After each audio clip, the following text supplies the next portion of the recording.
YouTube, what is up? Welcome back. This is series 2 of my Classic Games Revisited mini-series, and in this series we're going to be taking a look at the PlayStation 1's best games, contrary to series 1, which took a look at the PlayStation 2.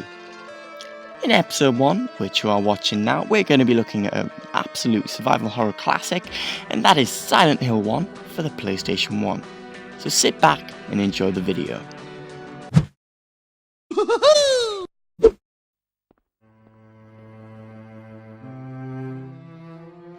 Okay, the first thing you should know about Silent Hill 1 is that it manages to still scare the absolute crap out of me, nearly 2 decades after it was released. And although we've had many, for example, advancements in the graphics of games, the sound, and the gameplay, this game still stands tall. That's right, Silent Hill 1 combines various elements to make an absolutely chilling experience.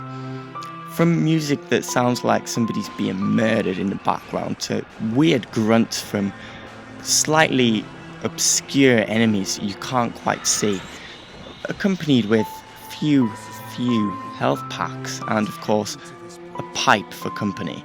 Silent Hill 1 throws you right into the heat of the action, and it's your job as Harry Mason to take on everything Silent Hill throws at you in search of his missing daughter. And that brings me on to another thing about Silent Hill. It has multiple endings, and don't worry guys, I'm not going to spoil it for you, but Silent Hill 1 has multiple endings depending on how you play the game, and for a PS1 game, I absolutely love that. I know it's quite a common thing in games nowadays, but back then, it was quite an impressive feature to say the least, and it really did extend the replayability of the game, giving you extra incentive to continue through and play the game again, especially with the bonus items you were given in this game. Anyway, Silent Hill, it was the first game in the series. It had many follow-ups, including Silent Hill 2, Silent Hill 3, Silent Hill 4 The Room, Silent Hill Origin, Silent Hill Homecoming, ... you get the picture. And it really did start survival, well, it basically built upon Resident Evil 1, which really set the survival horror genre on the map for modern day systems back then, because it threw a 3D world at you and it was really impressive for the time.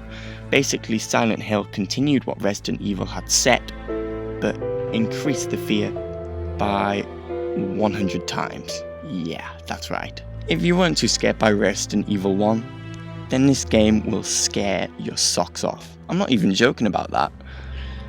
But yeah, one thing I love about this game is the variety in scenarios that you will encounter as a player venturing through Silent Hill. You'll end up in a school, a fairground, a sewer system, a hospital, and it's really quite varied in terms of what environments they've chosen to put in this game. And in between each major, let's call it, set piece, you'll have to venture through the foggy, desolate Silent Hill, with the constant ring of your radio to indicate enemies are near, which is probably better to avoid them just for the purpose of survival, safety.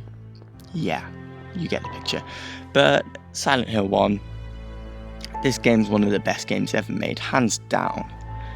Even the theme song is incredible. It's very nostalgic as well, and even though the graphics aren't the best graphics I've ever seen, they were damn good for the PS1, gotta give it that. But one thing I was really disappointed about with Silent Hill now, just skipping forward a little bit here, Silent Hills was cancelled, but yeah, I'll keep that for another video. But anyway, back on the topic of Silent Hill 1, if you've never played this game, you are missing out big time. If you're a survival horror fan, a retro fan, or you can just put up with older games, even though you're not much of either really, go and buy this game. I bought this game on the PS1 physically because I really needed to have it for myself back when I first got into survival horror games, and I've still got my copy to this day. I've bought it multiple times on the PlayStation Store as well, including on the European network, on the American network, and I've spent hours and hours on this game because of how impressive it is. And if you've got a PlayStation Vita, this game is essential to play on the go. It looks magnificent on the Vita screen, and honestly, as I said before, it's one of the best games ever made, so you simply cannot beat it. But anyway guys, thank you for watching, stay tuned for episode 2 and remember to check out the rest of my videos, and if you haven't seen it, check out series 1 where we took a keen interest on the PlayStation 2 and its games. But thank you very much for watching. Remember to pick this game up if you haven't, at least play the demo. There's one with the Metal Gear Solid release back in 1998 actually, a playable demo, so give that a go if you never have. But yeah, thank you guys and I am out, take care.